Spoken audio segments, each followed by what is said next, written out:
So because it's a fixed nature, actually it was a different challenge for us. And we said, hey, we wouldn't be Crytek if we wouldn't challenge whatever we have to challenge, yeah? So we said, let's challenge the fact that it's a fixed platform, and let's prove that we can do within that fixed environment more than people think you can do. But in the past, challenge was, let's do something new, and let's see what hardware we need to do that.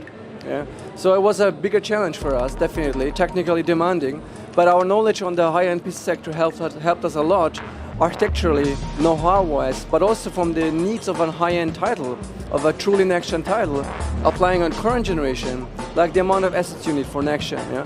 What kind of complexity you need, what kind of shaders you're working with, what kind of amount of data you work with. All that know-how helped us to deform a console engine, CryEngine-3 engine, that allows you to put all of this amount of content, quality of content into the console now, which seemingly we're like, it's impossible. You cannot get the, I mean, even we challenge ourselves, like, can we actually really get the quality of Crysis running on a console? Where we prove, not only that, we can even do more than we thought we can do, but we just set no boundaries at the beginning. We just said, let's try it, let's achieve it, and luckily we achieved it. We try to put our fingers everywhere a little bit, like we looked at iPhone, we looked at PSP, we looked at Wii, we researched some cool ideas there and there, but getting really CryEngine fully there, it's really difficult. It's really, really difficult. But what we have just received an update on is, we just got a taste on it, how good it is actually to work on fixed platforms. So I would say we're just warmed up. You know, I think when the future comes, you will see more and more cool things within fixed environments, probably within ps3, 360, and maybe the upcoming next gens, for sure.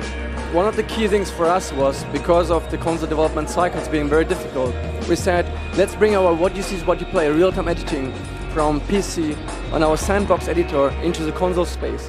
What it means is that now, today, there's two things cool running in the CryEngine and the sandbox on consoles, which is, for example, we have a feature called Hot Update, which if you paint a texture, for example, in Photoshop or something like that, instantly see it on the consoles, on PC, everywhere, real-time updating. The second thing is, well, we have a what you see is what you play for consoles now. That means if you move something in the editor, put a special effect, or AI, or physics, or level change arrangement, as you modify this thing, the level, in real time on all the platforms you see change happen, now you can just pick up the controller and play that sequence. You see it's not fun, you modify, play, modify, play, modify, play in real time. Yeah? What takes usually minutes and hours is now real time.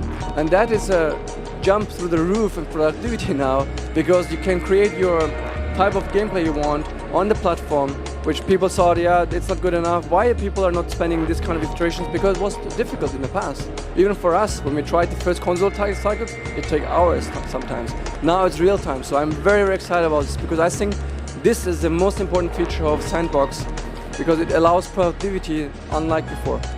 CryEngine-3 actually is a logical improvement, architecturally wise, frame rate wise, but also quality wise. We have real-time dynamic global illumination, we have deferred lighting that puts hundreds of lights in scenes, we have more advanced shader systems running, we have better scalability in physics and AI. These are things that the PC community will highly benefit from, and probably even more benefit from, because they're more open-ended architecture. Yeah? So I think the PC community is concerned for wrong reasons. The console community should be happy with what we receive on the consoles, because we really did an awesome job, I believe, on the console, but people have to see from themselves. And games that will run on CryEngine-3 will be actually looking better in PC and on consoles than games that are running on CryEngine-2.